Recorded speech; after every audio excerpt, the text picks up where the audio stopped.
सात फेरे क्यों लेते हैं? हम कहते हैं 7 जन्म का 7 फेरों का कनेक्शन जी हाँ, है। वो कहने के लिए बातें हैं। मुख्यतया फेरे 4 ही होते हैं, जिसका अर्थ है धर्म, अर्थ, काम और मोक्ष। वो इसलिए कि एक नारी के अंदर एक शक्ति होती है। अगर उसका पति महीने में 10,000 कमाता है तो एक स्त्री के अंदर यह शक्ति होती है कि उस 10,000 में वो घर के खर्चा को सारा चला लेती है। पुत्र शब्द का अर्थ ही है कि जो अपने पितरों की सेवा करे और उनके देहावास के पश्चात अंतिम संस्कार के विधि के अनुसार उनके निमित्त अच्छा कर्म करे, उसे पुत्र कहते हैं। ब्राह्मण कास्ट को सबसे ऊपर क्यों माना जाता है? वेद के पुरुषोक्त के अनुसार कि ब्राह्मणों का प्रादुर्भाव माने उत्पन्न भगवान के मुख से हुआ है। ईश्वर का मन क्या है तो बोले चंद्रमा है, तो उनका नेत्र क्या है बोले सूर्य चंद्र है। ऐसे ही मुख क्या है तो बोले ब्राह्मण है।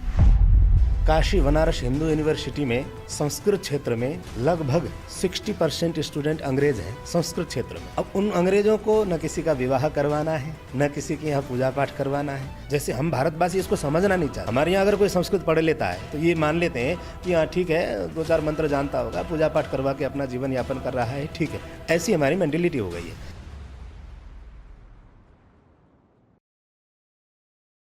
नमस्कार, एक बार फिर स्वागत है आपका अपने एक ही टॉक शो हिंदी के ऊपर। और हर बार की तरह नया गेस्ट, नया तजर्बा।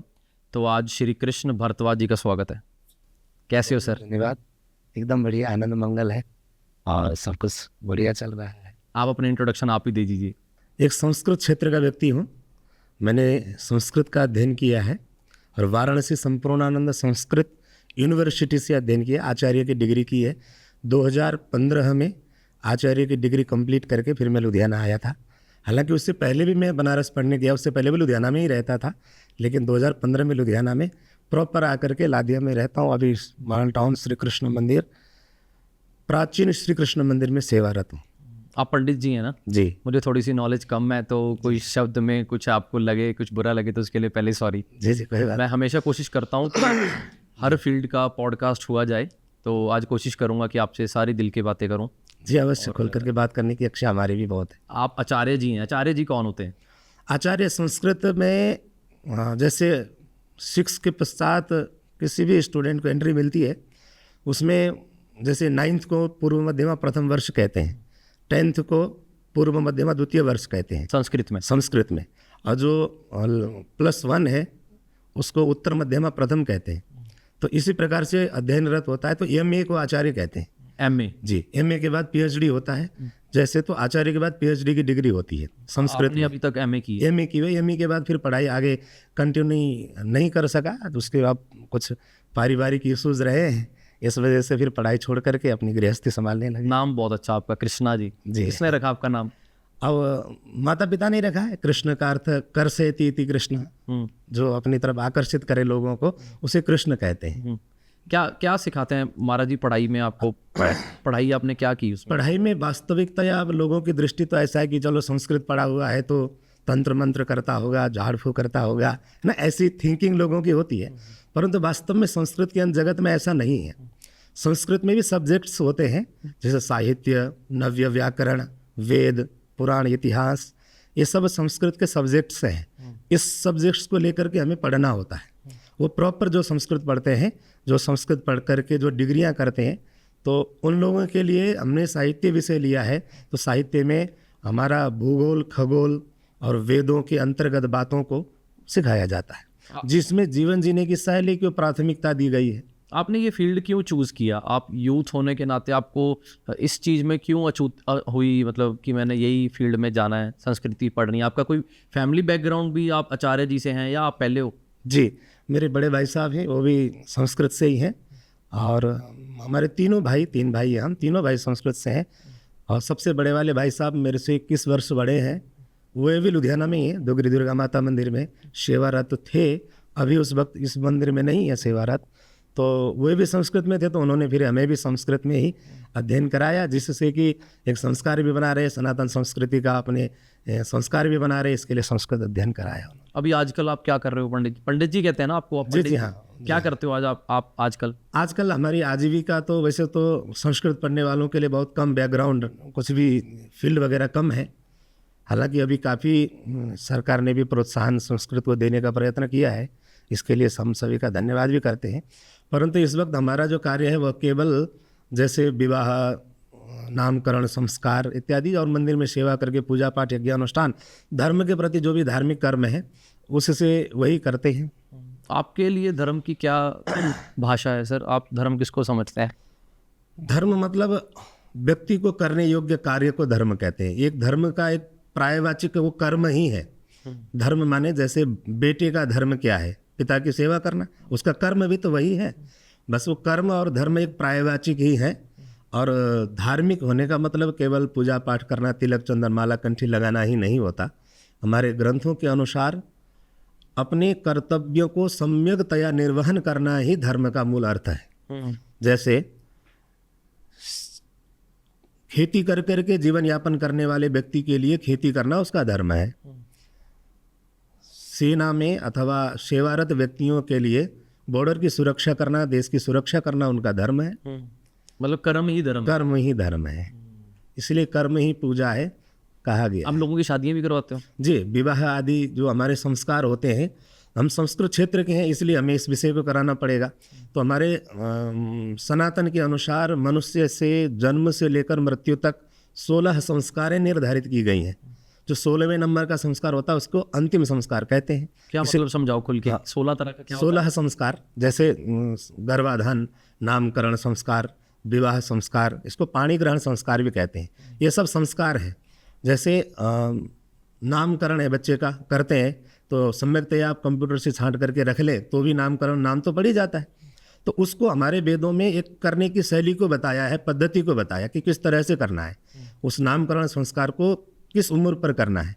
अथवा जैसे हम ब्राह्मणों में यज्ञोपवीत संस्कार होता है, क्षत्रियों में भी होता है, वैश्यों में भी होता है। तो यज्ञोपवीत संस्कार किस उम्र में करना चाहिए, किस पद्धति से करना चाहिए, ये संस्कार वगैरह, इस विषय में हम लोगों का अध्ययन होता है कि इस विषय में। तो पाणी ग्रहण और जो बाद विवाह है, शादी, ये 15वें नंबर का संस्कार के इसके अनुसार। और विवाह शादी तो हम करवाते ही हैं जो वैदिक पद्धति से, वेद मंत्रों के द्वारा, क्योंकि विवाह केवल हमारे यहाँ एक गृहस्थ जीवन को अथवा बालक को नींव रखने की पद्धति विवाह से होती है। तो जहाँ तक पति पत्नी सम्यकतया शास्त्रोक्त विधि से संस्कार से बंधे रहेंगे तो संतान भी अच्छी होगी, तो संतान अच्छी होगी तो सब कुछ अच्छा होगा, संस्कार बने रहेंगे। इसलिए विवाह एक वैवाहिक संस्कार, पाणी ग्रहण संस्कार जो 15वें नंबर का संस्कार है 16 संस्कारों में, तो उन विवाह संस्कार को तो हम लोग कराते ही हैं। कितनी शादियां अब तक करवा चुके हो पंडित जी आप? लगभग मेरे जीवन में अंदाज़ा मैं आपको बताऊं, सर्टिफिकेट तो जिनको मैंने दिया अभी तक लगभग 100-150 सर्टिफिकेट मैं दे चुका हूं। और बिना सर्टिफिकेट वगैरह 100-150 के आसपास शादियां मैं अभी तक करवा चुका हूं। तो उसमें जो 7 फेरे होते हैं उसका लॉजिक क्या होता है? 7 फेरे क्यों लेते हैं? हम कहते हैं 7 जन्म का 7 फेरों का जी कनेक्शन हाँ, वो कहने के लिए बातें हैं। मुख्यतया फेरे 4 ही होते हैं, जिसका अर्थ है धर्म, अर्थ, काम और मोक्ष।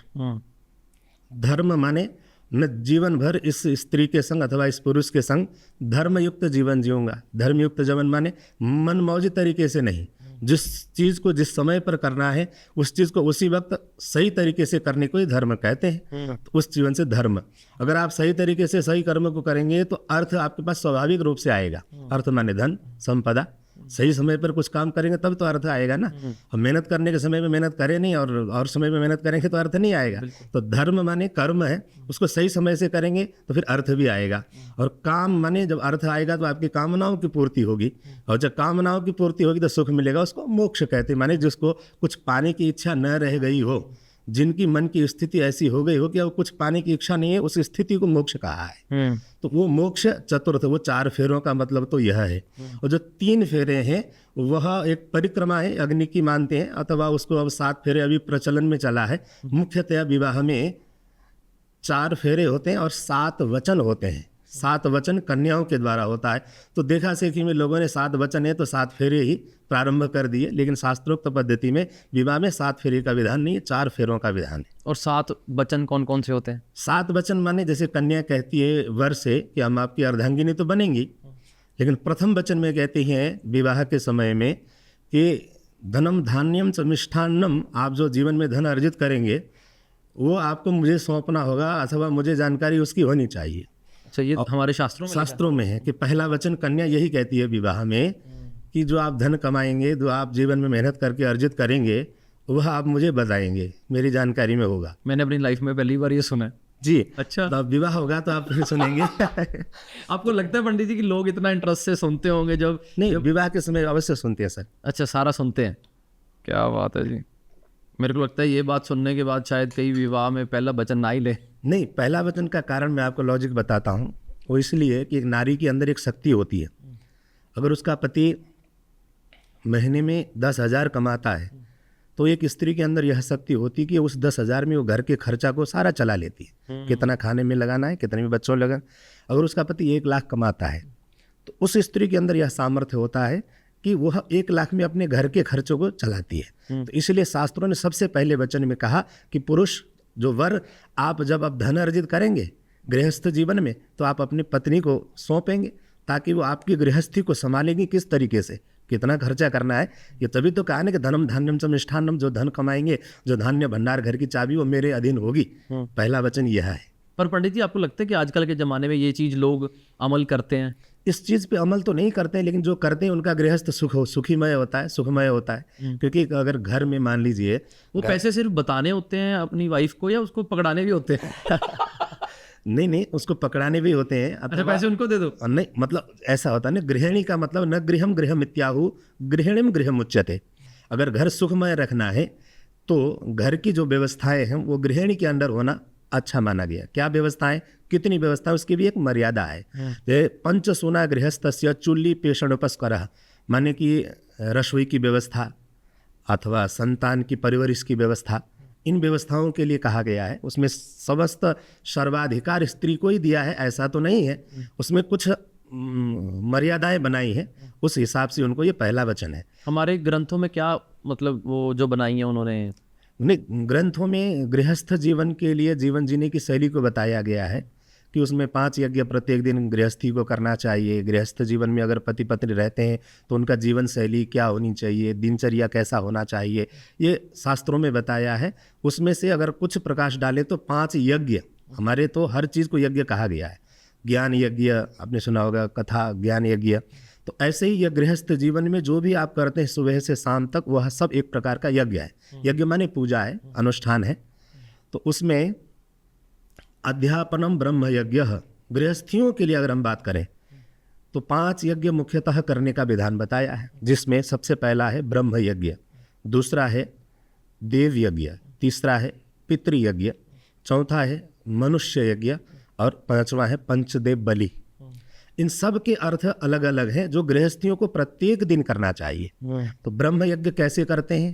बोले अध्यापनम ब्रह्म यज्ञ, अपने धर्म के प्रति जागरूक रहना, अपने धर्म के विषय में जानने का प्रयत्न करना, यह धर्म यज्ञ है। ये सबसे पहला यज्ञ है, ब्रह्म यज्ञ भी इसे कहते हैं। और होमो दैवः, अपने कुल के मर्यादाओं को अथवा देवताओं को, अपने पितरों को मानना, इसे देव यज्ञ कहते हैं। पितर कौन होते हैं? मेरे सवाल पूछना ही था। जी हाँ, तो पहले हम 5 यज्ञ कंप्लीट कर लेते हैं। पितृयज्ञ, देव यज्ञ, माने पितृ को मानना, ये पितृयज्ञ, देव यज्ञ। और होमो दैवः, वो हवन करना, यज्ञ करना, ये देव यज्ञ कहलाता है। और पंच यज्ञ में मनुष्य यज्ञ है, माने मनुष्य यज्ञ अतिथि पूजा, घर में आए हुए अतिथियों को खिलाना पिलाना, पानी पिलाना, यह भी एक यज्ञ है। और पंचदेव बलि माने 5 चीज़ों के लिए अपने घर से अन्न निकालना गृहस्थी को, जैसे गाय के लिए पहली रोटी, कुत्ते के लिए लास्ट रोटी, माने हर जीव का ध्यान रखना, ये गृहस्थी का धर्म है। तो गृहस्थी को सर्वश्रेष्ठ हमारे शास्त्रों में इसीलिए बताया क्योंकि कोई साधु है, सन्यासी है, भिक्षुक है, सब गृहस्थी के आश्रय हैं, इसलिए वो गृहस्थ को सर्वश्रेष्ठ धर्म बताया। 5 यज्ञ है। अब इसमें से आपने प्रश्न किया पितरों के विषय में, पितृ कौन है? तो पितरों तो सबसे पहले तो पिता धर्म, पिता कर्म, पिता ही परमं तपः, पितरि श्रद्धमाप्नोति प्रियंते पितृदेवता। तो पितृदेवता के विषय में बात आई है ना। सबसे पहले कहते हैं कि आपके पिता, दादा, परदादा, यही आपके पितृ हैं। पितृ माने पिता। और लेकिन अब सोचते हैं जो पूरे हो जाते वो पितृ हैं, ऐसा नहीं है।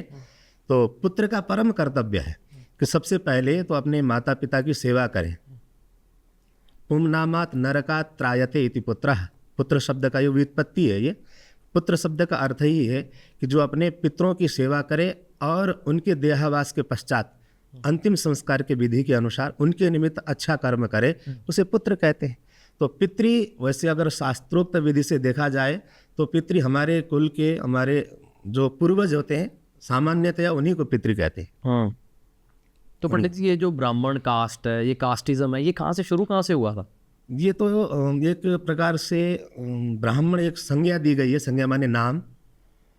जैसे हमारे घर में 5 गाड़ी चलाने वाले ड्राइवर्स हैं, सबके नाम अलग अलग हैं, रमेश, दिनेश, उमेश, महेश आदि, लेकिन पांचों को एक ड्राइवर कहते हैं कि भाई ड्राइवर को बुलाओ। तो फिर किसको बुलाया जाएगा? मैंने पांचों को बुलाया जाएगा।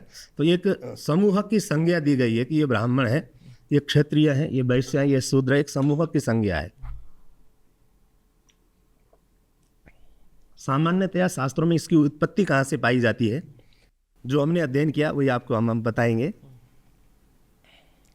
सनातन के अनुसार जब ईश्वर ने जीव बनाया, उसमें चेतना आई, ईश्वर अंश जीव अविनाशी, ईश्वर अंश के रूप में, आत्मा के रूप में जब प्रवेश करते हैं तो उन सब ने मान लीजिए आज्ञा मांगी ईश्वर से कि हमें क्या करना है। तो उन्होंने एक सूत्र दिया था कि सदाचरणे निरतः, और ये नाद ब्रह्म से उत्पन्न हुआ है। शब्द ब्रह्म, नाद ब्रह्म की बातें थोड़ा अलग विषय, थोड़ा ऊपर से चली जाती हैं। शब्द ब्रह्म माने सबसे पहले तो एक जल में कोई चीज़ गिरती है तो हर व्यक्ति अपनी तरीके से श्रवण करता है। मान लीजिए ये ताली बजा दिया, ये नाद ब्रह्म है, इसकी कोई संज्ञा नहीं है। किसी ने धप सुना, किसी ने तप सुना, किसी ने भप सुना, अपने जो मस्तिष्क में चलता वो सुना ना, लेकिन इसका तो कोई वो नहीं है। तो उस शब्द ब्रह्म के अनुसार ये सूत्र निकला। ये सूत्र निकला तो उस जीव ने, उस ईश्वर के अंश ने उस नाद ब्रह्म से इस शब्द को सुना कि सदा निरते, सदाचरणे निरतः, इस सूत्र को सुना। अब इसका अर्थ उन्होंने अपने हिसाब से लगाया, माने कि सत आचरणे निरतः। सत माने हमेशा, सत्य माने अच्छा, आचरणे माने जीवन में, निरतः माने निरंतर अच्छी चीज़ों को खाना है, अच्छा कार्य करना है, शुद्ध पवित्र रहना है। सद आचरणे निरतः, अपना आचरण शुद्ध रखना है कि कोई हमारे आचरण में दाग ना हो। तो उसी हिसाब का जो कार्य करने लगे तो उनका नाम ब्राह्मण पड़ गया।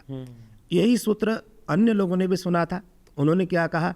सदा सर्वदा, सदा च रणे इति रणभूमि मध्य निरतः, हमेशा रणभूमि में निरत रहना है, निडर रहना है, लड़ना है, माने अपनी रक्षा करना है, अपने देश की रक्षा करना, अपनी मान मर्यादा की रक्षा करना है। तो उनका नाम क्षत्रिय पड़ा। सूत्र वही है, केवल उसका अपने मस्तिष्क से उन्होंने अर्थ अलग लगाया। ऐसा शास्त्रों में आता। इसी सूत्र से अर्थ लगता है एक सदा च विचरणे निरतः, हमेशा विचरण अर्थ में लगाया इन्होंने। तो विचरण करके धन अर्जित करना है, धनात् धर्मः ततः सुखम, धन अर्जित करके धन को धर्म में लगाना है, धर्म से सुख मिलेगा, तो उससे मुक्ति होगी। ऐसा भाव जिनका रहा उनको वैश्य की संज्ञा दी गई। सदा माने सदा सर्वदा, चरणे निरतः माने सदा चरणों की सेवा करनी है। किसकी? जीव मात्र की। जीवो जीवस्य जीवनम, जीव की चरणों की सेवा करनी है, संसार की सेवा करनी है। तो उनको शूद्र की संज्ञा दी गई। केवल एक संज्ञा मात्र है ये, लेकिन इसमें अब जो विकृतियां आ गई हैं, जात पात आदि इत्यादि, ये नहीं बनाया गया। ये लोगों ने अभी अपने भ्रमित मस्तिष्क के द्वारा उत्पन्न किया है। बाकी जात पात का मतलब ये नहीं है कि ये शूद्र है तो इसको निकालो इत्यादि इत्यादि नहीं है। तो ब्राह्मण कास्ट को सबसे ऊपर क्यों माना जाता है?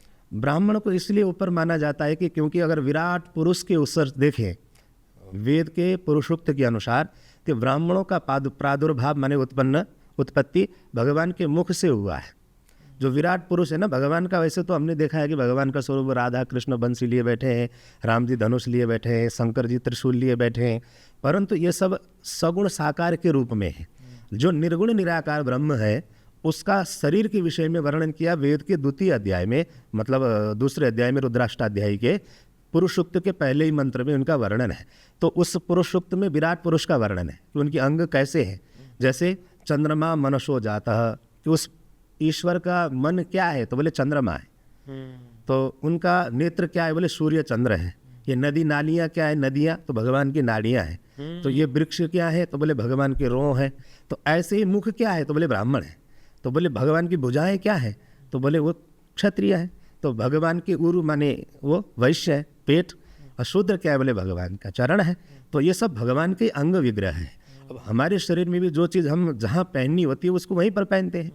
चरण में जो चप्पल पहनी जाती है उसको चरणों में ही पहना जाता है, उसका शोभा वही है उसकी। और जो टोपी है वो सर में पहना जाता है, तो भाई हर जगह है। जैसे ईंट तो एक ही भट्टी में बनी है, और जो ईंट मंदिर के दरवाजे पर लग गया उसे हर व्यक्ति प्रणाम करता है। हर व्यक्ति प्रणाम, ईंट तो एक ही है, लेकिन उस ईंट में और जो गुंबज में लगा ईंट और जो अथवा और कहीं लगा हुआ ईंट में अंतर तो नहीं है, लेकिन केवल उसका यह है कि वो मंदिर के पास है इसलिए उसको प्रणाम किया जाता है। अथवा यूँ मान लीजिए कि ब्राह्मण जो सत्य आचरण करता है उसे ब्राह्मण कहते हैं, अच्छा आचरण करता है उसे ब्राह्मण कहते हैं, इसलिए उसकी श्रेष्ठता है। पर मेरे को लगता है कि महाराज जी जैसे ब्राह्मण है वो अब किसी घर में ब्राह्मण घर में जन्म ले लिया उसने, जी जी पर उसके कर्म बुरे हैं जी। तो वो ब्राह्मण तो नहीं है, वो नहीं, वो नहीं है। ऐसा कहा गया है जन्मना जायते शूद्र कर्मणा द्विज उच्यते, वेद पाठात भवेत विप्र ब्रह्म जानाति ब्राह्मण। अर्थात जन्मना जायते शूद्र, जन्म से सब एक जैसे ही हैं, इसे निचले संज्ञा देने के लिए शूद्र बता दिया। कर्मणा द्विज उच्यते, अगर वो अच्छा कर्म करता है तो वह द्विज बनता है। 2 बार उसका जन्म हुआ हो, एक बार माता के गर्भ से, दूसरी बार अपने संस्कारों के द्वारा, अच्छे संस्कारों के द्वारा वो द्विज बना। उसके बाद भी वो वेद पाठ करने लगा तब वो विप्र बनेगा। वेद पाठ करने के बाद भी गलत आचरण करे तो वो विप्र नहीं रहा, वो ब्राह्मण नहीं बन सकता। बोले ब्रह्म जानाति ब्राह्मण, वेद पाठ करते हुए भौतिकता में ईश्वर की सत्ता को समझने की सामर्थ्य अगर आ गया तो वह ब्राह्मण है। अच्छा, आपने वो अंबानियों की शादी देखी थी अभी सोशल मीडिया? बिल्कुल देखी थी? हाँ जी, हाँ जी। वहाँ पर वो बहुत पूजा पाठ करते हैं, ऐसा कोई मंत्र हमें बताओ कि हमारे पास भी उतना पैसा आ जाए, क्या करते हैं वो ऐसा? उसके लिए बहुत साधना, धार्मिक लोग हैं, मैंने सुना है कि वो देखा भी है, जैसे वो बहुत पूजा पाठ वाले हैं, पर ऐसा मंत्र कौन सा उनके हाथ लगा है? हमने तो एक कहानी भी सुनी कि एक बार लक्ष्मी जी उनके घर आ गए थे, तो उनके ऐसा तो नहीं है। लक्ष्मी जी प्रत्यक्ष रूप में तो कलिकाल में आना बिल्कुल ही असंभव है। और बाकी रही मंत्रों की बात, मंत्र तो सिद्ध किए जाते, मंत्र शक्ति बहुत प्रबल है वेदों के अनुसार। श्री यंत्र है, मंत्र शक्ति के द्वारा सिद्धि की जा सकती है। उसके लिए जो मंत्रों की सिद्ध करने की प्रक्रिया है उसको करनी पड़ेंगी।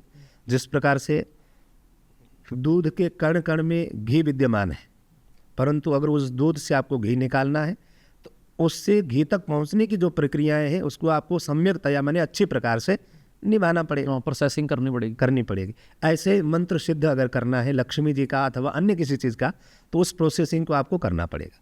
उस प्रोसेसिंग में कहीं भी अगर गड़बड़ी हो जाती है, गलती हो जाती है तो आप घी नहीं निकाल सकते। मान लीजिए उदाहरण के लिए कहे, दूध आप गर्म करने को रख देते हैं, आपने ध्यान नहीं दिया, ज़्यादा अग्नि लग गई, ज़्यादा तपन लग गया, दूध उबल गया तो घी तक नहीं पहुँच पाए। चलो आपने सही तरीके से उबाल भी दिया लेकिन वो ठंडा हुआ नहीं, सही समय पर जामुन नहीं डाला, बिल्कुल ठंडा होने पर जामुन डाला तो दही सही से नहीं जमेगा। ज़्यादा गर्म रहते हुए जामुन डाला तो भी दही आपका सही नहीं बनेगा। दही सही बन गया, उसके बाद आपने मथना कब है, मथने के पश्चात माखन निकालना है, माखन को फिर गर्म करना है। उस प्रक्रिया को सब विधिवत अगर पहले आपको सीखना होगा, सीखने के बाद उस प्रक्रिया को करना होगा, तब घी तक पहुंच सकते हैं। तो अगर इस प्रक्रिया से अगर आप किसी मंत्र को सिद्ध करते हैं तो अवश्य लक्ष्मी यंत्र, लक्ष्मी मंत्र आप सिद्ध कर सकते हैं कि जिसके माध्यम से आप जितना चाहे उतना लक्ष्मी अर्जित कर सकते हैं। अच्छा, मुझे ना एक चीज़ की ना बहुत बुरा लगता है पंडित जी, जैसे हम एक एनजीओ भी चलाते हैं ना जी तो मेरी तो चलो क्या ही औकात है कि मैं ये वीडियो में अनाउंसमेंट करूं, भगवान कराता है। जी जी जैसे पीछे हमने ना अनाउंसमेंट की थी कि अगर सिख धर्म में कोई गुरुद्वारा साहब में कोई पाठी सिंह जी हैं जी। या मंदिर में कोई पंडित जी हैं या मस्जिद में कोई मौलवी जी हैं, इनका जरूर सोल्यूशन होना चाहिए जी प्रायोरिटी लेवल पे, चाहे वो ट्रीटमेंट है चाहे इनके बच्चों की एजुकेशन है। जी क्योंकि मेरे को लगता है कि इंसान को अच्छा इंसान बनाने के लिए जी धर्म बहुत ज़रूरी है, बहुत जो मेरी सोच है। जी जी जी पर धर्म भी आजकल अलग अलग प्रकार से लोग अपनी तरफ से, कोई धर्म को कोई मतलब समझा रहा है, कोई धर्म का कोई मतलब समझा रहा है। मेरे लिए धर्म का मतलब है कि अगर आप किसी के काम आ रहे हो ना तो आपसे बड़ा धर्मी कोई नहीं है। बिल्कुल।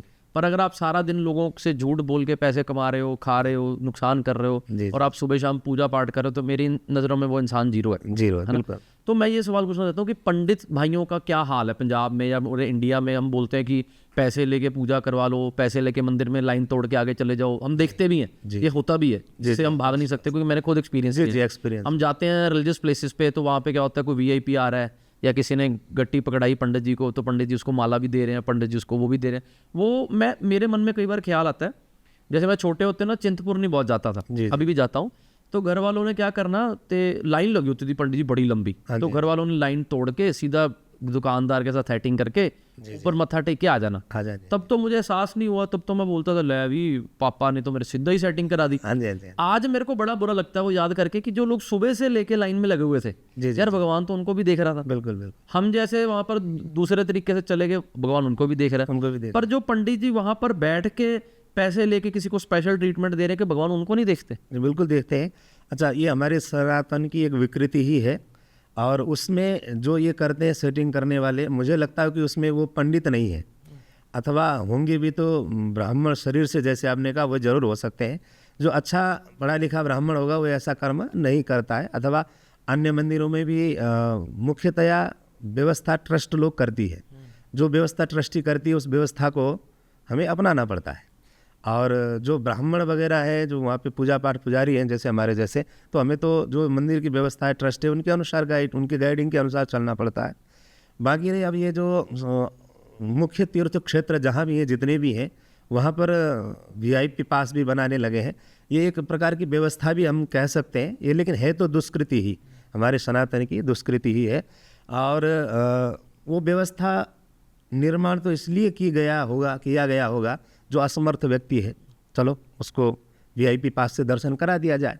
जैसे शरीर से असमर्थ है, वृद्ध है, तो उसके लिए व्यवस्था बनाई थी, लेकिन उसमें अब पैसे का प्रधानत्व आ गया, क्योंकि कलिकाल का कहीं ना कहीं तो प्रभाव आना ही है, जिस वजह से फिर वो धन दे रहा है वही उस मार्ग से जा रहा है।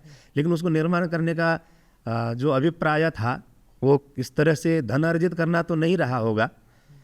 उसके असमर्थ व्यक्तियों के लिए वो व्यवस्था बनाई गई थी, और उसकी विकृति यह है कि जो धन देता है वही आगे जा पाता है। बाकी ईश्वर तो हर जगह देख ही रहा है, और कथाओं में भी आप देखते हैं, पंडालों में सबसे आगे वही लोग बैठे होते हैं, पीछे भी लोग बैठे होते हैं, हर जगह है ये। हाँ, लेकिन अगर कथाओं की बात अलग है, लेकिन मंदिरों में तो ईश्वर हर जगह है। भगवान के लिए एक तो मंदिर चलो विशेष स्थान बनाया गया है, लेकिन वहाँ पर ये सब चीज़ें तो होती ही हैं। ये सत्य है, ये कलिकाल की विकृति है, ये सत्कृति तो नहीं है, सनातन की विकृति ही है मेरे विचार में। अच्छा, एक मुद्दा पंडित जी बहुत देर से चल रहा है जी। कुछ लोगों का विचार 50-50% है। कुछ लोग कहते हैं कि हमारे शिवलिंग महाराज है, हम चाहे सारा अपना पैसा लुटा दें उनके ऊपर, चाहे हम सारा दूध लुटा दें। जी जी जी। कुछ लोग बोलते हैं कि यही दूध गरीबों में बांट दो। तो आपका क्या ओपिनियन है? ये बहुत विशेष मुद्दा है। जी जी, विशेष मुद्दा है। मैं इसका विशेष जवाब ही देना चाहूँगा आज। मेरा ये स्वतंत्र मत है। अच्छी बात है संसार के भले के लिए करना, जैसे आपका NGO कर रहा है। मैं प्रत्येक आपका ब्रॉडकास्ट भी देखता हूँ, शुक्रिया। और आपकी वीडियो भी मैं देखता हूँ, और आपके NGO से मैं अभी जुड़ा भी हूँ। नहीं, शुक्रिया। तो ऐसा कर्म ठीक है। अब बाकी रही केवल शंकर जी को जो 100 ग्राम दूध चढ़ता है, केवल उसी को टारगेट किया जाता है। वही जहाँ तक मेरी स्मृति है, बीच में एक सत्यमेव जयते भी आया था, उसी शायद 100 से ये शिवलिंग के दूध की बात प्रकट भई है, वहीं से निकली है कि शंकर जी को चढ़ाने से अच्छा है नाली में बह रहा है वो, फिल्म में आया था। हाँ, वो गरीबों को दे दिया जाए। सुनने में बहुत अच्छा लगता है, लेकिन मेरा पर्सनल मत है, दान करने की इच्छा होना, लोगों की सेवा करने की इच्छा होना, ये बहुत अच्छी बात है। लेकिन उसके लिए आप अपने हिस्से का काट सकते हैं। शंकर जी को दूध कितना चढ़ाया जाता है, पहले हम उस पर विचार करें। एक गड़वी जल में 100 ग्राम दूध मिक्स किया जाता है, वो शंकर जी को चढ़ाया जाता है। मेरी श्रद्धा है, मैं चढ़ाता हूँ।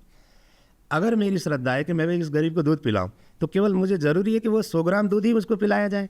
रोज़ मैं 1 गिलास दूध पीता हूँ, एक दिन मैं नहीं पीऊँगा, वो उनको पिलाना नहीं चाहिए क्या? बिल्कुल। मेरा बच्चा दूध पीता है, मैं रोज़ चाय भी बनाता हूँ। मेरे घर में प्रायः दूध 1 लीटर 1.5 लीटर ख़राब भी हो जाता है कभी कि अब मैं वो नहीं पिला सकता। जो मैं रोज़ 1 गिलास दूध पीता हूँ, घर में 5 सदस्य रोज़ 1 गिलास दूध पीते हैं, 2-2 3-3 बार चाय पीते हैं, उसमें भी तो दूध प्रयोग होता है। पनीर की सब्जी खाते हैं, उसमें भी तो दूध प्रयोग होता है। क्या हम अपने हिस्से में से काट करके किसी की सहायता नहीं कर सकते? तो केवल उस 100 ग्राम दूध जो शंकर जी को चढ़ाया जाता है, उसी को टारगेट करना मेरे हिसाब से अच्छी बात तो नहीं है। हाँ, अधिक शुद्ध दूध उसमें व्यय कर रहे हों, पूरा लीटर के लीटर जा करके चढ़ा रहे हों, वो व्यर्थता है, वो दुष्कृति है।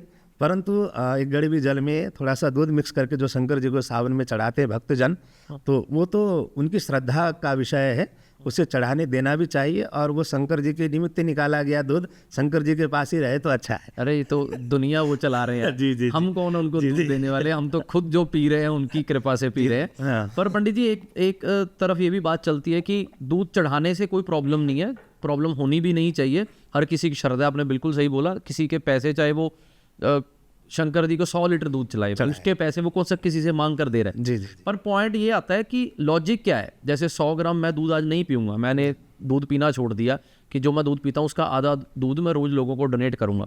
वो लोग पूछते हैं कि वहाँ पर शिवलिंग के ऊपर दूध चढ़ाने का लॉजिक क्या है, उसका क्या फायदा हो रहा है? लॉजिक यह है कि जैसे 5 अमृत बताए गए हैं, जिसको पंचामृत कहते हैं, जिसमें सबसे पहला नंबर दूध का है। दूध को सामान्यतया तरल पदार्थ शास्त्रों ने हमारे सनातन में नहीं माना है, उसको अमृत बताया। पंचामृत में सबसे पहला नंबर दूध, दूध से बनी हुई दही, दूध दही से बनी हुई घी, शक्कर और शहद, शक्कर माने मीठा को, ये 5 अमृत, इन 5 चीज़ों को कहा गया है, जिसमें से शास्त्रों के अनुसार भगवान के निमित्त, ईश्वर के निमित्त हम जिस चीज़ को त्यागते हैं उसके फलस्वरूप ईश्वर हमें हमारे उपयुक्त चीज़ें देते हैं, ऐसा मानना है। अथवा जो हम ईश्वर को चढ़ाते हैं उसका चौगुना हमें मिलता है, ऐसा विधान है। 1 रुपये चढ़ाए तो आपको 4 रुपये होकर मिलेगा। तो ऐसे ही अमृत अगर हम मान लीजिए भगवान के निमित्त कुछ भी निकालते हैं, जरूरी नहीं है कि वो शिवलिंग में ही चढ़ाएं, अथवा जरूरी नहीं है कि वो किसी मूर्ति पर ही चढ़ाया जाए, ये भी एक अलग विषय है। तो जो हम ईश्वर के निमित्त निकालते हैं उसकी हमें चौगुना मिलता है, और दूध चढ़ाने से ऐश्वर्य की प्राप्ति होती है, ऐसा वेदों में आया है, इसलिए दूध चढ़ाया जाता है। पंचामृत में प्रथम अमृत भगवान शंकर जी को। और प्राचीन ऋषियों की पद्धति में तो केवल दूध ही नहीं, बल्कि घर में जो भी नया फल आता था सीजन के अनुसार, वो पहले एक अपने इष्ट देव के लिए निकालने की पद्धति थी। तो चाहे वो गेहूं का सीज़न आ गया तो गेहूं पहले घर में आया, उसको बरतने से पहले 1 किलो ईश्वर के लिए, इष्ट के लिए निकाल दिया। चाहे वो अपने हिसाब से सब प्रयोग करते थे, कई गुरुद्वारे में दे दिए, कोई वृद्धाश्रम में दे दिया, किसी ने सेवा में लगा दिया, किसी ने मंदिर में चढ़ा दिया। तो अपना अपना कर्म अपने अपने हिसाब से मत के अनुसार वो करते थे। ऐसे ही दूध भी वो लोग चढ़ाते हैं, दूध चढ़ाने से ऐश्वर्य की प्राप्ति होती है। पर आज समय के अनुसार पंडित जी, आपको नहीं लगता कि जैसे जैसे बड़े बड़े चाहे मंदिर हैं, चाहे गुरुद्वारा हैं, चाहे मस्जिद हैं, उनमें लोग कह रहे हैं अरबों रुपया दान है। हम पीछे खबर भी सुनते हैं कि वहाँ पर वो फलाने पंडित ने लाखों रुपया ले लिया, वो फलाने गुरुद्वारे में लाखों रुपया चुरा लिया। वो पैसा जा कहाँ रहा है सारा?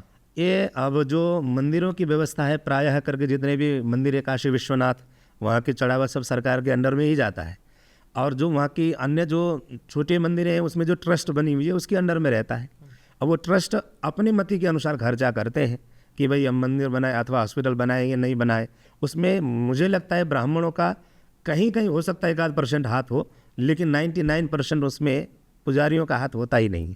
ये अंदर की सत्यता है। किसका हाथ होता है उसमें? उनमें जो व्यवस्थापक हैं, जो ट्रस्ट में बैठे हुए हैं। तो ट्रस्ट में बैठे हुए लोग कौन है? ट्रस्ट में बैठे हुए लोग समाज के ही है।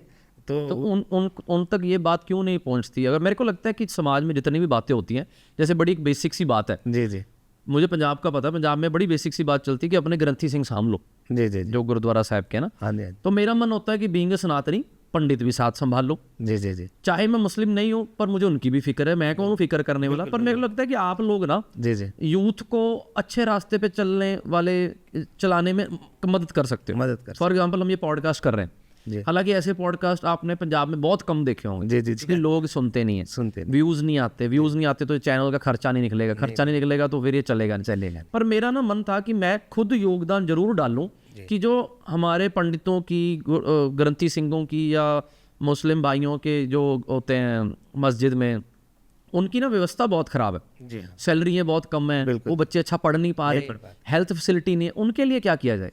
इस विषय पे बात बहुत होती है, लेकिन और जिन जिन जगहों पे ये सेवा निभा रहे हैं, चाहे वो गुरुद्वारा साहिब है, चाहे वो मस्जिद है, वहाँ पर पैसा बहुत चढ़ रहा है, पर उनको वही 7,000, 8,000, 10,000 मिल रहा है। सारे बोल रहे हैं इनकी मदद करो, करे कैसे? कौन करे? इनको प्रेशराइज्ड कौन करे कमेटियों को कि भाई इनकी अच्छी तनख्वाह 20, 25, 30, 50,000 तो लगाओ ना, इन्होंने अपनी सोसाइटी को आगे लेके जाना है। वो आप कितनी अच्छी बातें कर रहे हो। मैं खुद आपसे पहली बार बीइंग सनातनी सीख रहा हूँ, मुझे बड़ा लॉजिकली सुकून भरे आंसर दे रहे हो आप, कि मैं ये भी नहीं सोच रहा कि यार ये मैं सवाल पूछूंगा ना पूछूं, दिल से पूछ रहा हूँ। जी जी, बिल्कुल। तो आप इस बात का जरूर ओपिनियन रखिए।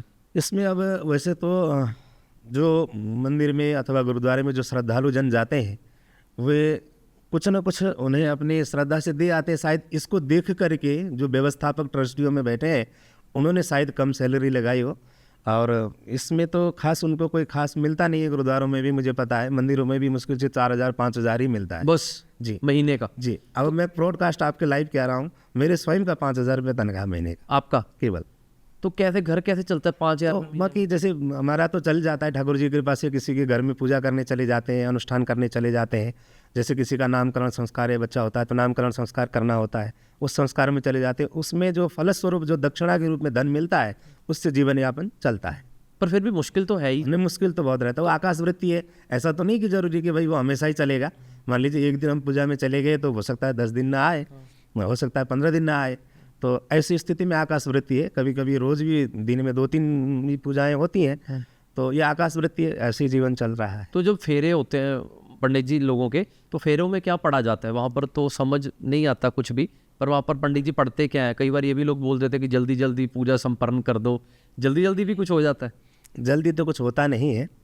उसमें जो पढ़ते हैं उसमें वर वधू के मंगलमय गृहस्थ जीवन की कामना करने के लिए वेदोक्त को मंत्रों का उच्चारण किया जाता है।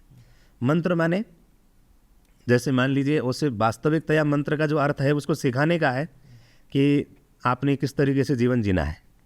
और आपको वैसे जानकर आश्चर्य होगा, हमारे 16 संस्कारों में पहला संस्कार गर्भाधान संस्कार है।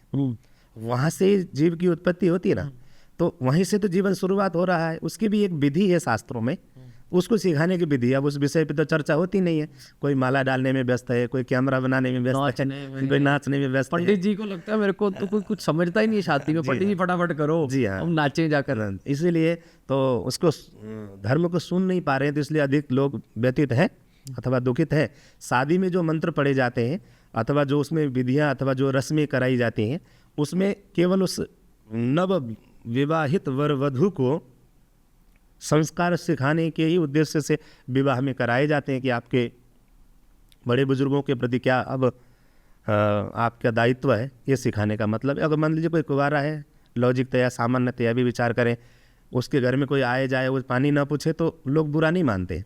अथवा आप गृहस्थी हो गए हैं, आप जाएं वहाँ पे आपका अपने से बड़ों का सही सम्मान न हुआ अथवा अपने से छोटों सा सही प्रेम व्यवहार आपके द्वारा न किया गया तो आपका अपयश होता है। इसलिए उस अपयश न हो, इसके लिए गृहस्थ जीवन की अच्छी चीज़ों को सिखाने के लिए विवाह में संस्कार के रूप में उसको परिणित किया गया है।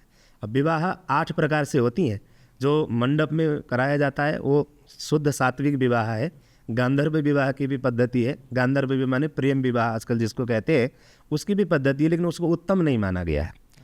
सर्वोत्तम विवाह वैदिक विधि से जो मंडप पे संपादित की जाती है, वही वैदिक विवाह को ही सर्वोत्तम माना गया है। नहीं, प्रेम विवाह मतलब लव मैरिज। लव मैरिज, अगर लव मैरिज को फेरों के साथ किया जाए तो वो तो अच्छी बात है। अच्छा, अगर फेरे ना किए जाए तो वो सही नहीं, वो सही नहीं है। क्योंकि हमारे सनातन के अनुसार अगर देखा जाए, शास्त्रों पे अगर हम विश्वास करते हैं, तो क्योंकि जो सही तरीके से जो विवाह के पश्चात उत्पन्न होने वाले संतान है, वही अपने पितरों का कल्याण कर सकता है। पर पंडित जैसे जो गोरे हैं, अंग्रेज हैं, वो तो करते नहीं 7 फेरे। फिर उनकी भी अपनी पद्धति है। हर विवाह में जैसे गुरुद्वारे में भी होती है, वो भी उनकी एक वैदिक पद्धति है।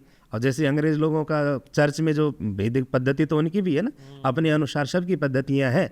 उसमें भी जो सही तरीके से करे वही सात्विक है। नॉन पद्धति बंदा जी सकता है जो कहता है मैं दुनिया से दूर हूँ, भाई मेरा धर्म कर्म है। मैं तो जैसे आपने वो बात बोली ना, मेरे को बड़ी अच्छी लगी कि कुदरत ही भगवान है। भगवान का मुख ये है, भगवान का पेट ये है, मतलब पानी है वो भगवान की नसें हैं। वो बड़ी जबरदस्त बात लगी मेरे को। बंदे जो हैं मेरे जैसे नास्तिक, वो कहते हैं यार मेरे लिए तो भगवान कर्म ही है, अच्छे कर्म करते जाओ। नहीं, यही कर्म है। अब आपको मैं सात्विकता बताऊं, जैसे हमारे पहले एक वेद था, तो उसको 4 वेद में विभाजन किया वेद व्यास जी ने, और उन्होंने हमारे सनातन में बहुत सारे ग्रंथ लिखे। अंत में किसी ने पूछा होगा कि महाराज हमें आपकी बात तो समझ में आई नहीं, आप सीधा बता दो हमें करना क्या है। ये प्रश्न पूछा उनको। ये पंडित जी से भी यही पूछते हैं कि पंडित जी बताओ मैं करना क्या है। तो उस वक्त वेद व्यास जी ने एक ही श्लोक का अर्थ उनको बताया। बोले 18 पुराणेषु व्यासस्य वचनद्वयम्। इन 18 पुराणों में अथवा इतने धर्म ग्रंथों में मैंने केवल 2 बातों का प्रतिपादित करने का, प्रस्तुत करने का प्रयत्न किया है। क्या क्या है? बोले परोपकार पुण्याय पापाय परपीड़नम। तुम्हारे द्वारा दूसरे का उपकार हो जाए वही पुण्य है, और दूसरे को पीड़ा देने वाला अगर आपका कर्म है तो वो आपका पाप है। बस इतना ही 2 बात का मैं विवेचन करना चाहता था। परोपकार पुण्याय पापाय पर पीड़नम। पर उपकार, दूसरे का उपकार आप किस तरह से कर सकते हैं, वही आपका पुण्य है। और जो आप दूसरे को दुखित देते हैं वही आपका पाप है, वही आपकी पूजा है। पर उपकार, उसमें विशेष आपको बैठ करके कुछ भी पूजा पाठ करने की इसकी आवश्यकता तो पड़ती नहीं है। उसी को पूजा बताया, कर्म ही पूजा बताया गया है शास्त्रों में। लेकिन वो किसके लिए है ये भी विचारणीय विषय है ना। वो सबके लिए तो नहीं हो सकता, सबके लिए एक पद्धति नहीं हो सकती। एक ही कर्म को आप किस भाव से करते हैं वो ज़्यादा महत्वपूर्ण होता है। और पंडित जी ये जो मांगलिक और नॉन मांगलिक वाला चक्कर है सनातन धर्म में, किसी और धर्म में मेरे ख्याल से नहीं है मांगलिक। और ये क्या होता है मांगलिक? अब मैं आपको इसमें बताऊं, ये ज्योतिषीय पद्धति का विषय है। मांगलिक नॉन मांगलिक, ग्रह मिले नहीं मिले, विवाह में कुंडली मिली नहीं मिली, तो ज्योतिष भगवान का नेत्र है। जैसे विराट पुरुष में ज्योतिषम नेत्र उच्यते। भगवान गीता में कहते हैं अर्जुन से कि वृक्षों में मैं पीपल हूँ, धातु नाम कंजनम अहम अस्मि, धातुओं में सोना मेरा स्वरूप है। तो वैसे ही शास्त्रों में जो मेरा शास्त्र रूपी शरीर है उसमें ज्योतिष मेरा आँख है, मेरी नज़रें हैं। ज्योतिषम नेत्र उच्यते। तो इस ज्योतिषीय पद्धति से व्यक्ति के जीवन में आने वाले उतार चढ़ाव को देखा जा सकता है, अनुमान लगाया जा सकता है। तो ये मांगलिक नॉन मांगलिक का विषय जो है विवाह में एक अनुमानित विषय है कि अगर मंगल वैसे क्रूर ग्रह माना गया है, तो एक आपका स्वभाव क्रूर है और मेरा स्वभाव अत्यधिक सौम्य है, तो हमारी अच्छी से पटरी में जीवन चल नहीं सकता। इसलिए उसको मेंटेनेंस करने के लिए मंगलिक के द्वारा मंगलिक की ही शादी हो तो उसमें अच्छा गृहस्थ जीवन हो सकता है। इसका प्रयत्न ज्योतिष के द्वारा किया गया है, इसलिए पर जो कई बार मांगलिक भी नॉन मांगलिक से शादी कर लेते हैं उनकी अच्छी निभ जाती है, तो फिर उसमें केवल मंगल देख के भी नहीं होता, क्योंकि ज्योतिषीय पद्धति में गृहस्थ सुख का ग्रह बृहस्पति है। फिर वो ज्योतिष अध्ययन करेंगे तो आपको जानकारी होगी उसमें। तो अन्य ग्रहों को भी मैच किया जाता है, जैसे अष्टकूट मिलान होते हैं। अष्टकूट मिलानों में 8 चीज़ों को मिलना जरूरी है, जिसमें से 16 अंक प्राप्त होना जरूरी है, 18 अंक प्राप्त होना जरूरी माना गया है। और आप खुश हो जिंदगी में? हाँ, एकदम प्रसन्न है। कैसी चल रही जिंदगी? सब आनंद मंगल चल रहा है। जो आजकल के बच्चे हैं वो पढ़ाई कर रहे हैं संस्कृत की, आपको लग रहा है कि आने वाली पीढ़ी इस चीज़ में लाइन में आएगी? नहीं, इस चीज़ में हमारे भारतवर्ष के लोगों की प्रायः मेंटेलिटी ऐसी हो गई है कि मेंटेलिटी क्या, वो वास्तविकता हो गया है। कोई भी सक्षम घर का व्यक्ति संस्कृत नहीं पढ़ता, ये सत्य है। और संस्कृत में कैसे लोग पढ़ने जाते हैं, या तो घर से असक्षम है, अन्य स्कूलों में कॉलेजों में फीस अथवा आर्थिक स्थिति ठीक नहीं है, तो लोग कहते हैं चलो इसको संस्कृत में डाल दो, वहाँ कम पैसा लगता है, गुरुकुल में रहेगा, खाएगा पिएगा पढ़ेगा।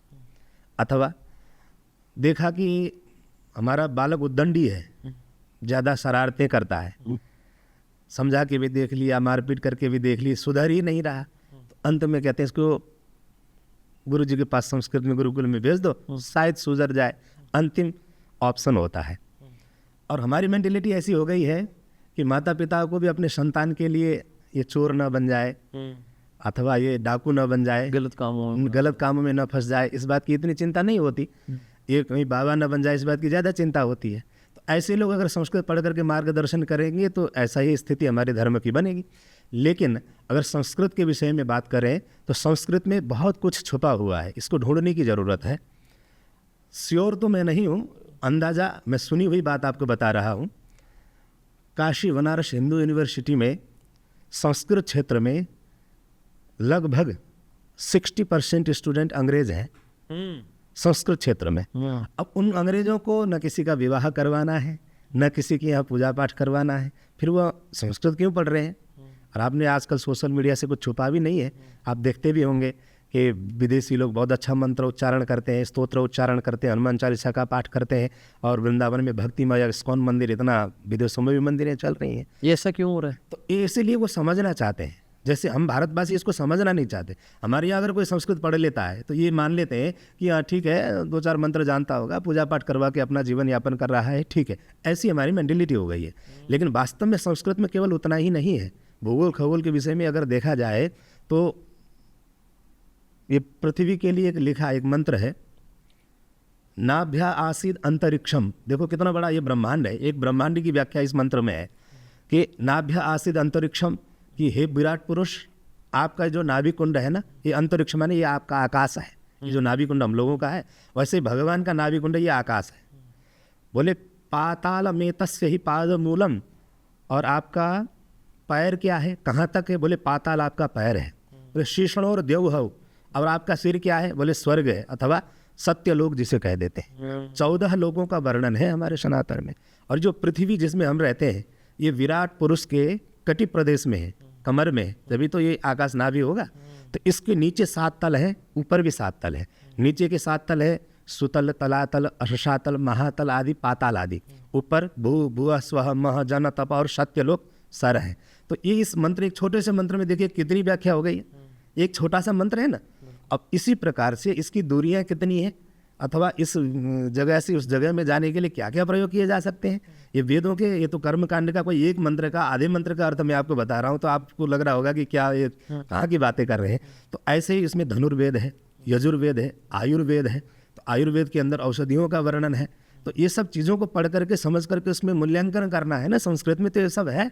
अब इसको अंग्रेज लोग पढ़ना चाहते हैं इसलिए पढ़ रहे हैं, लेकिन हमारी जो सोच और मेंटलिटी हो गई है वो ऐसी हो गई है कि संस्कृत पढ़ रहा है तो चलो पूजा पाठ करना है। इसीलिए हम लोगों की जो है, हम लोग इस चीज़ में थोड़ा पीछे रह जाए। बहुत बड़ी बात बोली आपने कि हमारे इतने मतलब ज़बरदस्त ग्रंथ पढ़े हैं जी कि उनको पढ़ने के लिए अंग्रेज भी आ रहे हैं, और हम जिसकी ये संस्कृति है हमारी जी। देश भारत देश की, हम पढ़ नहीं रहे। जी हाँ, आपने क्या ऐसा शॉकिंग क्या पढ़ा पंडित जी? शौकीन तो नहीं पढ़ा, एक प्रकार की मजबूरी से हमने भी पढ़ा, आपको मैं सत्य बता रहा हूँ। और दूसरी बात यह है कि और है भी सत्यता, और ये जो पूजा पाठ की पद्धति कर्मकांड आदि है जिसको हम समझते हैं कि ये खाने पीने के लिए ब्राह्मणों ने बनाया, ये ऋषियों ने बनाया, वो इसलिए बनाया, इसमें बनाने का तात्पर्यार्थ यही है। अगर इससे कुछ धन का लालसा हमें न होता तो शायद आज हम भी संस्कृत नहीं पढ़ते। तो एक एक पद्धति बनाई गई है। जैसे उदाहरण के लिए मैं आपको बता दूं, न जाने मेरी बात कितने लोग क्या समझ पाएंगे, उदाहरण के लिए फिर भी मैं बता देता हूँ। एक भोग लगाने का मंत्र है ठाकुर जी को, जैसे हम भोग लगाते हैं ना भगवान को, जैसे मान लीजिए हम घर में हलवा पूड़ी अथवा लड्डू बना करके ले गए, जो पानी का गिलास रख दिया, पर्दा बंद करके भोग लगाते हैं, तो उसमें एक मंत्र बोला जाता है, यही नाभ्या आसीद अंतरिक्ष गुम शिष्णोर देवभव समवर्तता। जो मंत्र की मैंने व्याख्या की, ये भोग लगाने में प्रयोग किया जाता है। जब हम पढ़ते थे हमको ये मंत्र नहीं आता था, इसको भोजन करने का मंत्र भी कहते हैं। तो जब हम इसको नहीं बोल पाते थे तो हमारे आचार्य गण, जो हमारे टीचर गण हैं, उनको कहते थे तुमने अभी तक भोजन करने का मंत्र कंठस्थ नहीं किया है, क्यों नहीं किया है, ऐसा उनको डांटते थे। लेकिन इस मंत्र में कहीं भी नहीं कहा कि भगवान मैं आपके लिए बेसन का लड्डू बना के लाया हूँ, आप चेक करें, देसी घी का, कहीं नहीं कहा। तात्पर्यार्थ केवल वेद को जीवित रखना ही इसका उद्देश्य था। और परोक्षवादो वेदानाम बालानाम अनुशासनम, वेद तो परोक्षवादी है, लेकिन वो बालकों को अनुशासित करने के लिए ही उन्होंने ये कर्मकांड की पद्धति बनाई है। तो कौन से बालक, बोले जो धर्म से संबंधित बालक हैं, उनको अनुशासित करने के लिए एक विधान में बांधा है जो कर्मकांड को बनाया गया है। आज तक पंडित जी जितनी शादियाँ की आपने, सबसे ज़्यादा यादगार शादी कौन सी रही है आपको? यादगार शादी एक रही है, और जयपुर में एक होटल में थी, कोई ले मेरिडेन होटल करके है, ली मेरिडन जी है, तो वहाँ थी शादी, मेरे ख्याल से 2024 में ही। वो सबसे ज़्यादा यादगार रही है मुझे, तो वहाँ की व्यवस्थाओं को लेकर के अथवा अन्य चीज़ें भी। ऐसा क्या है यादगारी में, बताओ। उसमें ये तो इतनी दूर हम पहली बार शादी में गए थे, और वहाँ की जो व्यवस्थाएं थी वो भी काफ़ी यादगार थी। और हम साधारण परिवार में है, तो इतने बड़े होटल में हम गए भी नहीं थे, वो भी हमारे लिए एक यादगार ही रहा। हालांकि होटल में व्यवस्थाएं हमारे लिए अलग से थी, फ्रूट्स वगैरह की, खाने पीने की, लेकिन जो व्यवस्थाएं थी वहाँ पर, और पहले संस्कार में घर से होता था। अब हमारे को यादगार इसलिए भी रह गई कि अब वहाँ पे कोई संस्कार ऐसा तो था नहीं, तो लड़के वाले दिल्ली से थे, लड़की वाले लुधियाना से थे, दोनों वहाँ चले गए, एक इधर बिल्डिंग में रहा, एक इधर बिल्डिंग में रहा, वहीं शादी करी, वहीं अपना सब कुछ लौटा है। क्या बात है, वहाँ पर ऐसा मज़ा आया आपको? जी जी, आनंद आया। चलो बढ़िया। मैं चाहता हूँ कि आप हमें ये भी बताओ कि जैसे ये जो लोग मंदिर पूजा करते हैं, तो पूजा कितनी बार करनी चाहिए लोगों को एक दिन में? जी हाँ, ये बहुत अच्छा प्रश्न है आपका, अथवा कितनी बार करनी चाहिए अथवा कितनी करनी चाहिए। तो इस अनुसार से कर्म ही पूजा है, सर्वप्रथम बात तो यह है वही। और भगवान को विशेष पूजा करने की आवश्यकता नहीं है, उनको स्मरण में रखना है। माने अपने जीवन के उतार चढ़ाव को ईश्वर से जो जोड़ देता है वही पूजा है, वही पूजा है। कितनी करनी चाहिए इसके मतलब अगर कहा जाए कि कैसे बताऊं आपको, एक उदाहरण से बताता हूं कि हमें कहते हैं ईश्वर का स्मरण रखना है, हमेशा ईश्वर की सत्ता को नहीं भूलना है। कितना नहीं भूलना है? जैसे मान लीजिए उदाहरण के लिए कि एक छोटे से बालक को रटाया जाता है, क से कबूतर, क ख बारखरी सिखाया जाता है। अब किसी बालक से अभी आपसे हमसे कहा जाए कि आप क को भूल जाइए, तो क्या यह संभव है? कैसे भूलेंगे? एक बार के लिए हो सकता है हम क को नहीं बोलेंगे, उच्चारण नहीं करेंगे, क की तरफ नहीं देखेंगे। मेरे को आपने जब बोला क भूल जाओ, तो मेरे को क ही दिमाग में आ रहा है बार बार। जैसे मैं आपको बोलूँ कि हाथी की तस्वीर आपके दिमाग में नहीं आनी चाहिए। जी जी, तो आ गई ना? आ गई ना? तो ऐसे वही चक्कर है। ऐसे ही जितना हम क को याद रख पा रहे हैं, तो इतना ही याद हमें स्मृति में पूजा के समय भगवान को रखना है। और पूजा के विषय में अगर हम बात करें तो परोक्षवादो वेदानाम बालानाम अनुशासनम, पूजा एक अनुशासित करने के लिए है। इसको बार बार करते रहना यह कोई उद्देश्य हमारा नहीं है। सनातन का उद्देश्य क्या है? उदाहरण के लिए आपको बता दूं, जैसे छोटे से बालक को हम क सिखाते हैं, तो उसके लिए कितनी सारी सामग्रियाँ लगती हैं। आप और हम में से भी बहुत सारे, पहले मैं टीचर कहती है बेटा पहले लाइन करना सीख, फिर गोला बनाना सीख, फिर देख बेटा रट के सुना क से कबूतर, और जब अगर वो याद करके नहीं सुना तो उसको पिटाई भी पड़ती है, क से कबूतर, ख से खरगोश, क से कलम, कुछ तो हमने भी रटाई है। बिल्कुल। अब हम जब इसको रट लेते हैं, क को समझ जाते हैं, तो अब टीचर कहती है कि बेटा अब वो ये कबूतर को आप भूल जाओ, क को याद रखो। अब हमने इतना प्रयत्न किया कि अब हमें उस क को समझने में, जब गोला बनाना पड़ रहा था, लाइनिंग खींचनी पड़ रही थी, बार बार मिटाना बनाना पड़ रहा था, अब हमें किसी साधन की ज़रूरत तो नहीं है, हमें तो क को ऐसे समझ में आ गया भाई क ऐसा होता है। ये सामर्थ्य कैसे आई, उसमें सहयोग किस किस का रहा, पेंसिल, रबड़, कॉलम, कबूतर आदि। तो ऐसे ही कर्मकांड में जो पूजा में सामग्री लगती है वो समझ लीजिए कि ये पेंसिल, कलम इत्यादि है, ये अनुशासित करने के लिए। जब आप अनुशासित हो गए तो अब आपके लिए यह सब नहीं है, ये उस व्यक्ति के लिए नहीं है जो बाराखड़ी सीख चुका है। जो बालक बाराखड़ी सीख रहा है क ख, अब उससे आप जाकर के कहो कि भाई तुझे तो डॉक्टर बनना है, तू तो मेडिकल साइंस पढ़, तो दवाइयों के नाम सीख, दवाइयों के साल्ट के विषय में समझ, तो कहाँ का से कबूतर के चक्कर में पड़ा है। तो क्या यह बात वो समझ पाएगा? अवश्य नहीं समझ पाएगा। उसके लिए वो कहे कि तू कहाँ डॉक्टर बनने वाला आदमी कबूतर कबूतर कर रहा है, इसको छोड़, तो यह समझने बात उसके लिए नहीं है। तो ऐसे ही बालानम अनुशासनम, वेदों ने अनुशासित करने के लिए पूजा की पद्धति में भी वृद्धि किया गया है। पहले आप कर्मकांड के माध्यम से आप पूजा करें, उसमें जो चीज़ें लगती हैं उसमें समझें, संस्कार को समझें। उसके आगे बढ़ते बढ़ते फिर पूजा के 56 प्रकार हैं, 16उपचार पूजा है, पंचोपचार पूजा है, अंततोगत मानसिक पूजा सर्वश्रेष्ठ बताया। मानसिक पूजा में आपको किसी चीज़ की आवश्यकता ही नहीं है। तो मानसिक पूजा के बाद भी एक स्थिति होती है जिसमें पहुंचने के बाद आपको पूजा की जरूरत ही नहीं है। तो मन का स्थिति जो है वही पूजा है। तो इसलिए कितना समय करें, कितना करें, ये तो हमें आपका हमेशा ही आपकी पूजा ही, एक प्रकार की हम बातें करें, ये भी पूजा। एक सवाल पंडित जी जो हमेशा अक्सर चर्चा में रहा है, पीछे बहुत चलता रहा है पंजाब में, कि गुरु ग्रंथ साहिब जी में इसके बारे में क्या लिखा है कि वेज या नॉन वेज मांस खाना चाहिए या नहीं। सनातन धर्म में क्या लिखा है कि नॉन वेज खाना चाहिए कि नहीं? इस सनातन के अनुसार अगर देखा जाए तो मांस भक्षणम सर्वथा वर्जयेत, मांस भक्षण करना सर्वथा माने हमेशा के लिए, हर समय के लिए वर्जित है। इसको आप नहीं खा सकते, खाना नहीं चाहिए। ये मांस मनुष्यों के लिए बना नहीं है, ऐसा हमारे शास्त्रों में आया है। जैसे अगर ईश्वर ने यह संसार बनाया है, सनातन के अनुसार हम मानते हैं, जब भगवान ने बनाया तो हर चीज़ के लिए खाने की एक मर्यादा बनाई है।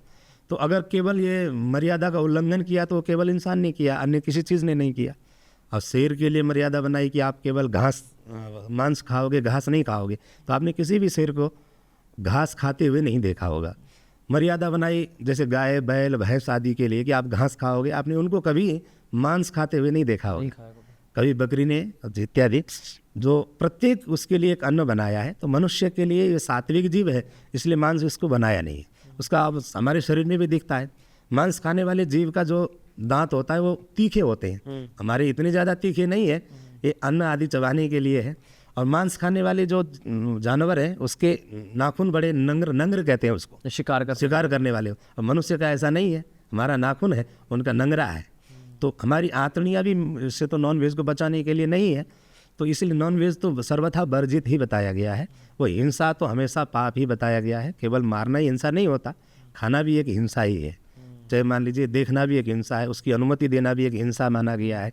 तो इसलिए मांस भक्षणम तो सर्वथा वर्जयेत, हमेशा वर्जित है कि आजकल धार्मिक लोग सारे बने हुए हैं पर धर्म की कोई नहीं सुन रहा। 1% भी अगर बैठ के धर्म को समझ लेना, अपने ही धर्म को, चाहे हिंदू है, मुस्लिम है, सिख है, तो ये सारी लड़ाई खत्म हो जाएगी। लड़ाई ये है कि सब अपना अपना ओपिनियन दे रहे हैं, दिखा रहे हैं कि भाई मैं बहुत बड़ा भक्त हूँ और मैं बहुत बड़ा धार्मिक इंसान हूँ, पर अब मेरे को लगता है कि उस रास्ते पे चल नहीं पा रहे। धर्म के नाम पर हर व्यक्ति अपना मनवाना चाहता है। हाँ। अपनी मनवाना चाहता है कि मैं जो ये कर रहा हूँ ये भी धर्म में लिखा है। ये अगर नहीं लिखा तो लिख दो।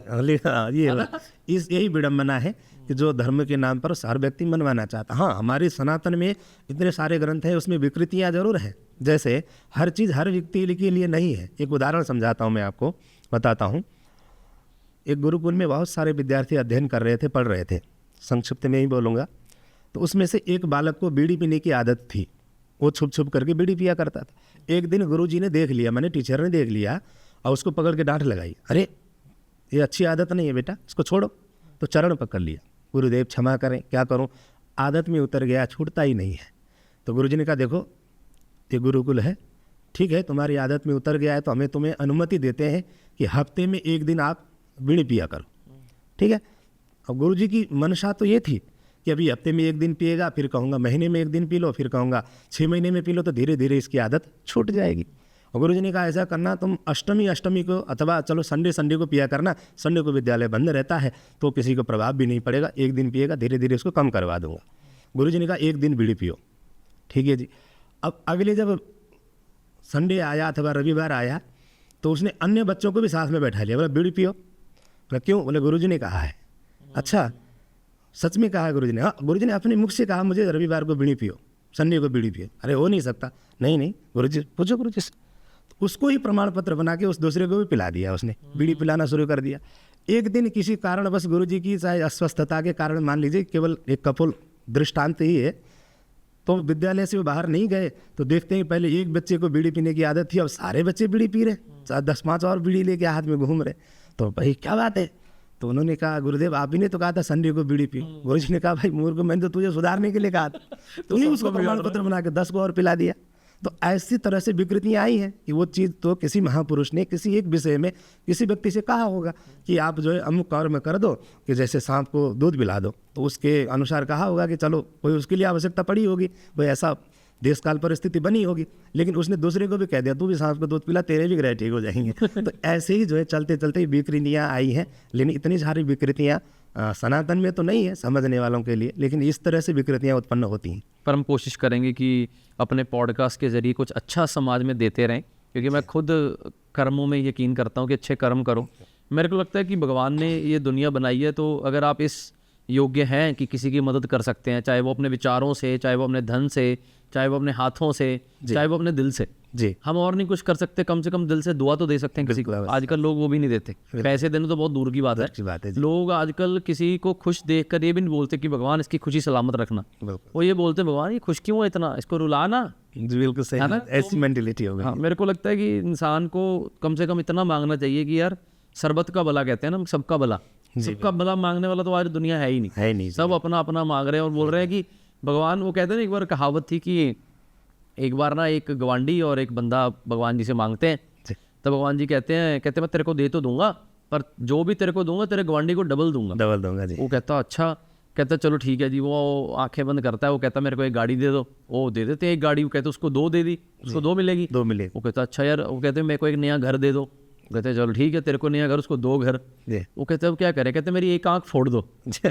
उसकी एक आंख फोड़ी, उसकी दोनों फूटेगी। आजकल लोगों का ये हाल है। पर अच्छा लगा आपसे बात करके, और हम करते रहेंगे आपके साथ अलग अलग विषयों पे बात।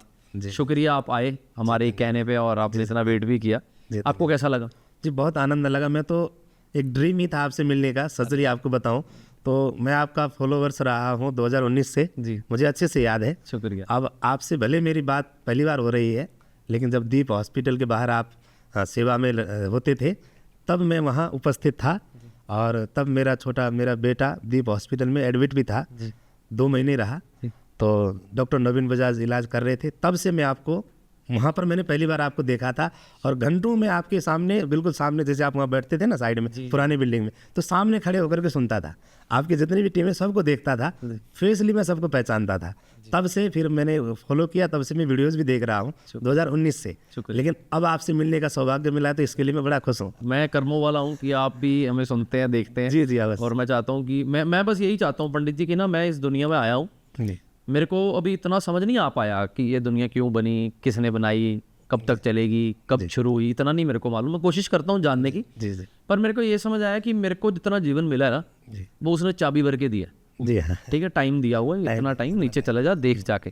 तो यहाँ से एक तो मैं कुछ समेट के नहीं लेके जा सकता, ये तो बात श्योर है कि मैं आपको इसीलिए दुख दे दूँ क्योंकि मेरे पास वो चीज़ मुझे चाहिए जो मेरे साथ नहीं जानी। सबसे बड़ी बात, मैंने खाली हाथ जाना, खाली हाथ आया था। इसका लॉजिक ये मैं हमेशा सोचता हूँ कि ना, मेरे जितने पास भी मेरे पास आज रिसोर्सेज हैं, चाहे वो मेरी ज़ुबान है, चाहे वो मेरे हाथ हैं, चाहे वो मेरा टाइम है, चाहे वो मेरा पैसा है, मैं इनको लगाकर इस दुनिया को तो क्या ही खूबसूरत बनाऊंगा। कम से कम मैं जिनसे रोज़ मिलता हूँ, जिन लोगों को आंखों से देखता हूँ, उनको ही कुछ अच्छा दे के जा सकूँ, इतना सा मुझे समझ आया। जी, अवश्य शास्त्रों ने यही कहा है, अपना श्रम दान करना है जो आपके पास है, जितने जो मैं, क्योंकि मेरे को लगता है कि जो मैं ज़िंदगी जी रहा हूँ, एक तो लाखों लोगों का ड्रीम है जी जो मैं जी रहा हूँ। जी देखो हम बोल पा रहे हैं, देख पा रहे हैं, चल पा रहे हैं, पी पा रहे हैं, खा पा रहे हैं, टेस्ट कर पा रहे हैं, करोड़ों चीज़ें ऐसी जी जी जी जिन लोगों के पास ये चीज़ें नहीं नहीं है। है। तो हम ऑलरेडी स्पेशल बच्चे हैं उसके। बिल्कुल। और अगर हम स्पेशल है तो उस स्पेशलिटी के लिए हम उसको क्या दे रहे हैं? जी बोल रहे हैं कि यार भगवान की बहुत कृपा है हम पे, हम क्या कर रहे हैं?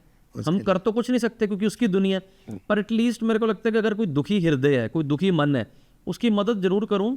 और वो जो ऊपर बाप बैठा है सबका, वो देखे कि यार इसका दिल कितना कोमल है यार, बिल्कुल जी इसके पास 2 रोटी थी, उठा के एक दे के आया भूखे को।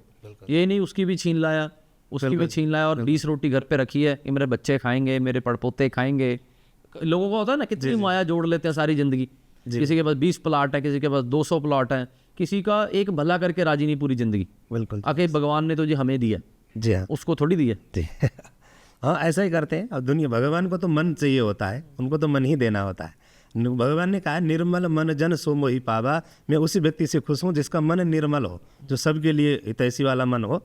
लेकिन हम लोग उल्टा कर बैठते हैं कि संसार को मन दे देते हैं और धन ईश्वर को देने का प्रयत्न करते हैं। वो लेना नहीं ना, उसको ईश्वर जरूरत ही नहीं है उसको आवश्यकता ही नहीं है। देते भी उनको है। कहते नहीं कि जब जेब में लाखों हो तो लाखों देने वाले बहुत मिलते हैं। जी जी मजा तब है जब जेब में कुछ भी ना हो और तुम्हें कोई 100 का नोट दे दे। जी सही बात है। क्या अमीर लोगों को सब बोलते हैं अरे भाई की जरूरत है, बता मैं बैठा हूँ। बैठा हूँ, सही जिसके पास पहले ही करोड़ है वो तेरे से क्या मांगेगा? बिल्कुल जी किसी जरूरतमंद को बोलना कि भाई कुछ तेरे काम आऊं, पूछते ही नहीं, क्योंकि वो मांग लेगा। मांग ले वो बोल देगा कि मेरा बच्चा एडमिट है, इसको दवा ले दे, या मेरे बच्ची को पढ़ा दे। वो लोग करते नहीं। पर बड़ा आनंद आ रहा है जीवन में, उतार चढ़ाव चलता रहता है। पर जब मैं अपने प्यार करने वालों की देखता हूँ गिनती, जैसे ना कल पंडित जी क्या हुआ, मैं एक वीडियो देख रहा था इंस्टाग्राम पे, तो ना वीडियो आ गई, उस लड़के ने ना मेरा नाम लिया। तो मैंने कहा पता नहीं क्यों नाम लिया, मैं देखूँ। तो मैंने देखा वो लड़का 17-18 साल का सब्जी की रेडी लगाता है जी कहीं शहर है, पंजाब में ही है। वो बेचारा सुबह उठा, उसने वीडियो बनाई कि 4 बजे, वो जैसे वॉइस ओवर बनाते हैं ना, मैं बनाता हूँ जैसे व्लॉग से डालते हैं, तो उसने वीडियो बनाई कि मैं उठ गया हूँ, सब्जी लेने जा रहा हूँ, अब सारी दिहाड़ी में मैंने सब्जी बेची, शाम तक मैंने 1400 रुपये कमाया, अब ये 1400 रुपये मैं एक जरिया फाउंडेशन में अनमोल जी को दे के आऊँगा। मतलब मेरे दिल को इतना सुकून कभी नहीं मिला जितना उस वीडियो को देख के। भाई 17-18 साल का लड़का, बिल्कुल जी मेरे को लगा कि मैंने क्या कमाया। मैंने ये कमाया कि खुद भी भगवान ने मुझे अच्छे काम लगाया, और मैं 4 भाइयों को और जोड़ रहा हूँ और जोड़ कि भाई ये हीरे की दुकान मुझे मिल गई है, तुम भी लूट लो। सही बात। हीरे की दुकान ही है, बिल्कुल जी किसी के मुख से आप दुआ ले रहे हो, बिल्कुल वो ये बोल रहा है कि भगवान तेरा भला करे। सब बोलते हैं ना भगवान मेरा भला करे, भगवान मेरा भला करे, पर भगवान भला तब करता है जब कोई और आपके लिए बोले कि भगवान इसका भला कर। उसका वाला भगवान कहता है यार कौन है ये, सही है। कौन सी हस्ती है जिसके लिए इतनी रोज दुआएं हो रही हैं। जी जी तो मेरे को ये सोचना है। पर बड़ा अच्छा लगा आपसे बात करके। जी, बहुत ये मेरी हिंदी भी बेहतरीन हो रही है। जी हाँ जी, आपकी हिंदी बहुत अच्छी है। अच्छी है, बहुत अच्छी कोशिश कर रहा हूँ मैं जी बहुत कि मैं चाहता हूँ कि बड़ा परिवार हो चुका है, तो कुछ लोग जो हिंदी समझते हैं उनसे हिंदी में बात किया जाए। और मैं आपको भी जरूर बोलूँगा कि हम अलग अलग विषयों के ऊपर जरूर बात करें, कि जैसे अभी ये ऑडियंस सुनेगी, पब्लिक सुनेगी, तो वो क्या सुनना चाहती है आपसे, और हम क्या उनको दे सकते हैं अच्छी बातें, तो जैसे वो अपना जीवन भी सुधारे। और हमारा भी, जैसे आपने बोला, ये कीर्तन ही है, अच्छी बातों का कीर्तन ही होता है। जी जी किसी की कोई चुगली नहीं, किसी की कोई बुराई नहीं, बिल्कुल एक अच्छा जीवन जीने की बात। ये भजन ही है जी, एक प्रकार का भजन ही है। और सर्वोपरि सेवा बराबर तप नहीं। जो सेवा एक जरिया फाउंडेशन कर रही है उसकी तो जितनी प्रशंसा की जाए, सामने तो क्या करना है। कहते सेवा बराबर तप नहीं, नहीं सेवा समदान। सेवा के बराबर तो कोई तपस्या नहीं है और न कोई उसके बराबर दान है। तो इसलिए सेवा तो सर्वोपरि है। जो हमें भगवान ने इस काबिल बनाया पंडित जी। हम वही कह रहे हो ना, हम तो सोच भी नहीं सकते थे। उसने हमें खजांची बना दिया अपना, कि तेरे को पैसे मैं दूंगा, तू आगे बांट। उसने सोचो ऐसे क्यों नहीं बना दिया हमें, बिल्कुल उसने ऐसे करने वाला बना दिया कि बांटता रहे। उसने अगर उसने ऐसा कर दिया ना, हम उसका कुछ नहीं उखाड़ पाएंगे। इससे पहले खुद ही करते जाओ, किसी को अच्छे विचारों का दान करते जाओ, किसी को कुछ फूड का करते जाओ, किसी को कोई बीमारी का करते जाओ, किसी की खुशी का दान ही करते। जरूरी थोड़ी पैसों का दान ही देना। बिल्कुल जी बिल्कुल। किसी को खुश होना, खुश देखकर, वो भी एक बहुत बड़ा दान है मेरे को। बड़ा शुक्रिया पंडित जी, मिलते हैं दोबारा। और उम्मीद है कि आपको मेरी हिंदी बेहतरीन लगी होगी पहले से। फिर मैं कोशिश करता हूँ कि अच्छे पॉडकास्ट आपके साथ लेके आऊँ। नया चैनल है हमारा ये AK टॉक शो हिंदी, इसको जरूर सब्सक्राइब कर लें, लाइक करें। और किस विषय में आप अगला पॉडकास्ट हमारा पंडित जी के साथ सुनना चाहते हैं, हमें ज़रूर बताएं। और बहुत बहुत शुक्रिया, थैंक यू। जय श्री राम। जय श्री राम।